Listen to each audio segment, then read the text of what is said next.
I have the wonderful rock star psychologist. Everyone's waiting for him outside. Carlos Camacho with me right now, live in the flesh. Yes, thank you, thank you. Again, you read it exactly how I wrote it out for you. You gave me the script. Good on you, Carlos. How are you? Good, I'm fantastic. What about you, Deb? Good, thanks. Have you had a good couple of weeks since we last spoke? Yeah, it's been good. I mean, just ticking the boxes, I call it. Just keep going. Keep going. Each day at a time. Yeah, good on you. Last time we spoke about coercive control, didn't we? And I just thought some people may not be familiar with it. So can you give us a little explanation on what it is, please, Carlos? Yeah, look, it's quite an interesting subject matter, isn't it? It is. Because, there's lots of ways you can control things and other people, of course. And coercive control is quite a subtle way of doing it, isn't it? Insidious. Yeah, but it works, I tell you. Actually, there's been a lot of research on that, and there's a lot of also organisations that use it in one way or another, obviously to benefit, I suppose, themselves, but also in order to market themselves and to have a certain type of team morale, if you like. And so whoever doesn't fit in kind of like doesn't continue. And so it is a little bit sinister if you think about it, but it's also quite effective for many things. Now, today I suppose we're going to look at how negative it can be, especially in our own lives when we are under the influence of coercive control from somebody else. We find that we're doing things and we don't know why. Yeah, even apart from romantic relationships, outside of them, within other relationships, there can be coercive control as well, can't there, Carlos? There is. I've spoken to a lot of people with sometimes their friends, family. Siblings. That's right. At work, it could be in many places, and sometimes that person realizes after a while. They don't feel comfortable being around that person. They find that their own personality changes. They're losing themselves. Yeah, because they might be quite assertive elsewhere, but with that person they find it difficult. It's because that other individual found a way in order to control that other person's behaviour just by little things they say, little things they do, and it's like a game, isn't it? Yeah. They wait to text back, or they do certain things that are calculated all the time. So they have a lot of time on their hands. That's right. Is it narcissistic people usually the ones who are coercive controllers? Yeah, we find that people that show or display signs of narcissism are the ones that enjoy, controlling their personality. They get an enjoyment out of it. Yeah, and sometimes they don't get anything else but the enjoyment. And it's like a energy vampire to a person as well, isn't it? Yeah. It's one of those things that there's a certain satisfaction out of making people do what you want, and sometimes it's only up to there, and sometimes of course it goes overboard, and people abuse others and take advantage of them. But yeah, narcissism is also a complex thing. People that are diagnosed with narcissistic personality disorder, it's quite complex. Not everyone.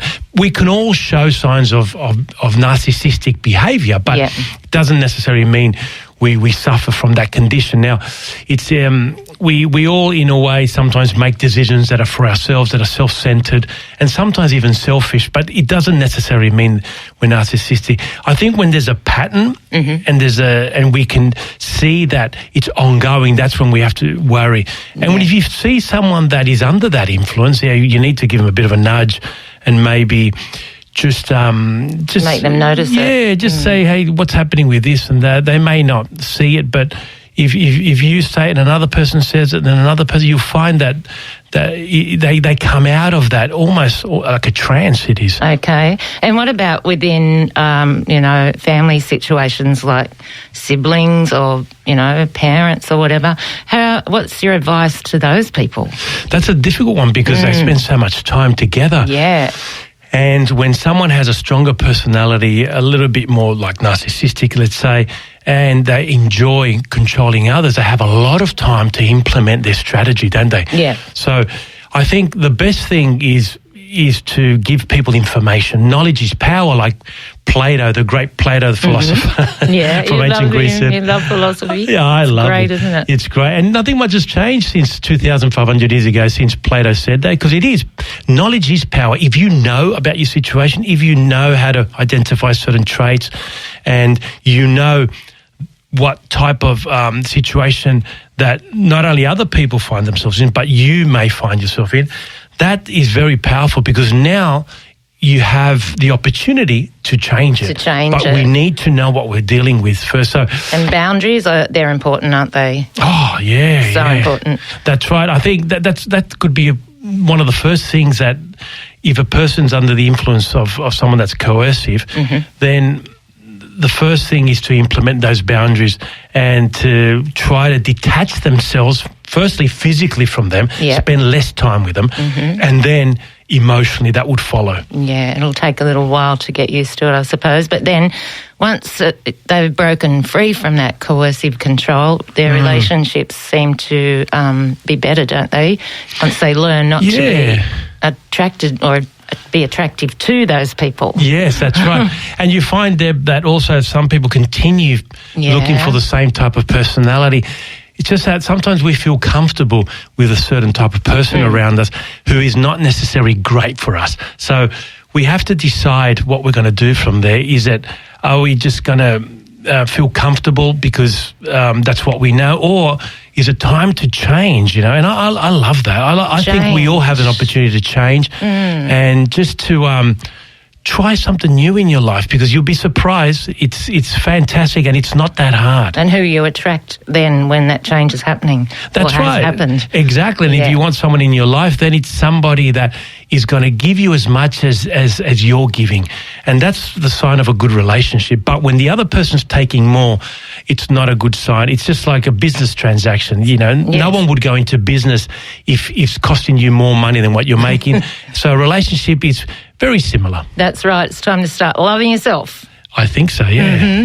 And it takes a bit of self-control, doesn't it, Carlos? Well, it starts with that, Deb, doesn't it? It starts with that. And then once you have that self-control, you can control other people. And I think that's going to lead us into a song, isn't it? I think it might be. What would that be?